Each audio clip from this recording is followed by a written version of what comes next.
Live from Victory Park. A brutal attack leaves a neighborhood shaken. The LGBT community tonight asking for more protection.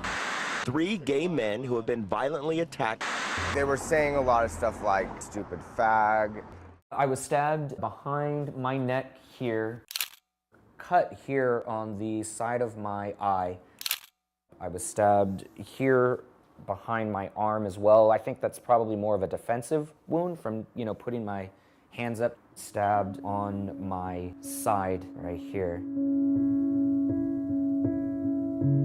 Michael Dominguez was attacked in October 2015 after leaving a bar on Cedar Springs in Oak Lawn. He collapsed in a nearby grocery store parking lot. I said bye to the door guy. He was a guy that I'm acquainted with, so I remember waving by and I walked out. And the last thing I remember was just feeling something hit me in the back of the head and just this heat over my entire body. And then I woke up in the trauma unit. Life was really ugly after what happened in 2011. Burke Burnett was 26 years old when he was the victim of a hate crime near the East Texas town of Paris. He was beaten up, stabbed, and thrown into a fire. I had lacerations above my eyebrow right here. I had third-degree burns all up and down my arm and on both sides. I had a puncture wound in the back from either a knife or a broken beer bottle. I had a huge laceration right here.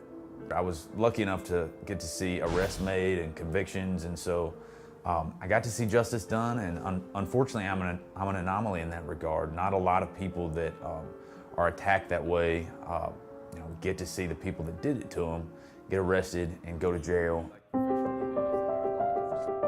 Said he was healing up, he was feeling fine. Survivors of an attack that happened in East Dallas. Now Burke and Michael are providing emotional healing to victims of violent crime with the nonprofit organization SOS, Survivors Offering Support. We offer one-on-one counseling. Burke and I act as kind of first responders to reach out to some of these people and just say, hey, it's a whirlwind right now. You're in the eye of a storm. If you need somebody to kind of help take your hand and ground you in the middle of all this crazy, we can help you through that. We offer help with their medical bills. We offer assistance with referring them to counselors. We offer assistance with, how to talk to your detective. What to expect from the process, because whenever something like that happens to you, violent crime, if you're a survivor of a violent crime, you are shaken up.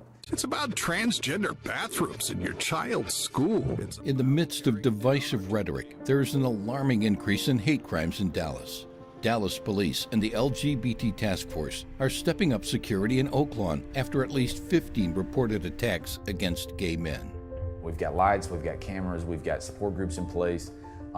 If another attack like that happens, I know that the Dallas Oak Lawn community is well prepared to respond to it.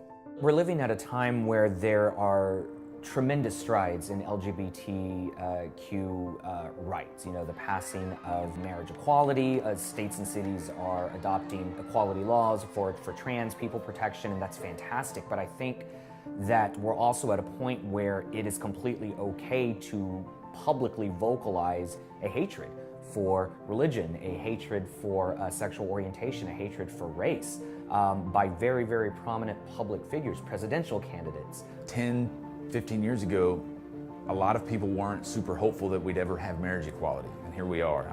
I've got a ring on my finger, I've got a husband at home, and life is really, really big and beautiful. I've got an awesome family. They are the center of my world, and so that gives me hope that the other changes that need to be made. I think we're all on the right side of history. Vote with your heart. Vote on the side of equality and human rights, because the more that we have people enabling hatred, the more that hatred is going to manifest itself in very physical ways. I'm somebody's son, I'm somebody's brother, I'm somebody's cousin, somebody's nephew, grandchild. Everybody has somebody, and just imagine if you got a phone call saying that they're dead, they were left to bleed out on the street. Discrimination is not a Texas value. Embrace dignity and respect for every Texan. Join Equality Texas.